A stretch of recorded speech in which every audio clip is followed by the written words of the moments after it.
A new executive order has just come out of the White House, and it is laser focused on one big idea: energy dominance. So today, we're going to deconstruct Executive Order 14213 and figure out, what exactly it means for the country's energy future, who's in charge, and what their mission really is. And really, you don't have to look far to find the main point. Right there in Section 1, the order spells out its entire mission in a single powerful sentence. This one line is the North Star for everything else we're about to cover. All right, so here's how we're going to tackle this. First, we'll look at the order itself. Then we'll dig into what this whole energy dominance thing is all about. After that, we'll see who's on the new council they created, what their to-do list looks like, and finally, why any of this actually matters.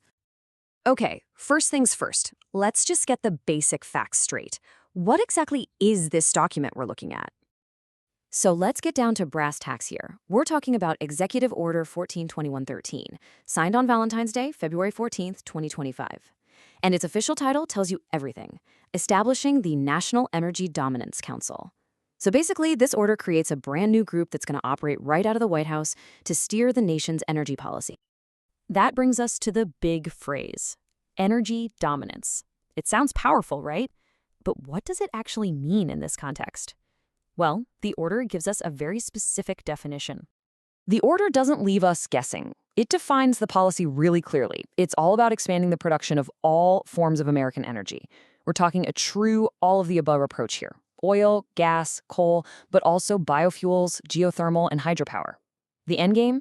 To become more self-sufficient and to really juice the economy. And, the ambitions here are huge. The order connects this energy policy directly to fighting inflation, creating jobs, even becoming a world leader in AI. It's framing energy as way more than just a commodity. It's being presented as a fundamental pillar for the entire economy and for national security. So, you have this big mission. The question is, who's actually in charge of making it happen? Well, the order sets up a pretty high-level council to do just that. Let's take a look at the key players. At the very top, the leadership is pulled right from the cabinet. The Secretary of the Interior is tapped to be the chair, which is interesting because that's the department that manages all the federal lands and resources. And the Secretary of Energy is going to serve as the vice chair. And this is no small committee. The membership list is basically a who's who of the most powerful positions in the cabinet. You've got the heads of state, treasury, defense, even the attorney general and the head of the EPA are on there. This tells you right away this isn't some niche energy group. It's a task force designed to weave this policy into every part of the government. Now, this is absolutely crucial. Tucked away in Section 6, there's a detail that shows you just how serious this is. The chair of this new council gets a permanent seat on the National Security Council. That's a huge deal. It structurally links this energy dominance mission directly to the highest levels of national security decision-making. Okay, so we know who they are. Now, what are they actually supposed to do? What are their marching orders according to this executive order? The order lays out 5 core functions for them. In a nutshell, their job is to advise the president, to figure out how to streamline all the rules and permitting, to cook up a big national energy dominance strategy, and to make sure the entire federal government is on the same page and working together on this. And get this, they don't have a lot of time to get started. The order puts them on the clock, right from day one, with a really aggressive timeline for their first big report card. So, inside that first 100-day window, they have to deliver a whole list of specific recommendations to the president.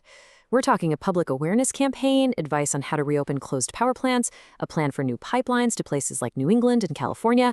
It's a very action-oriented, hit-the-ground-running kind of timeline. Okay, so we've gone through the who, the what, and the how. What's the big takeaway here? When you strip it all away, what does this order fundamentally change? It all comes down to one word: centralization. What this executive order really does is pull all the scattered pieces of U.S. energy policy together and put them under one roof. A very powerful, high-level roof, operating with a direct and very clear mission from the president to go after energy dominance. So by tying energy policy directly to national security and centralizing all that control, this order is setting a very deliberate new course. And that really leaves us with the big question to chew on. How might a focused, top-down strategy like this end up reshaping America's economy at home and its role on the world stage? Something to think about. Thanks for digging into this with us.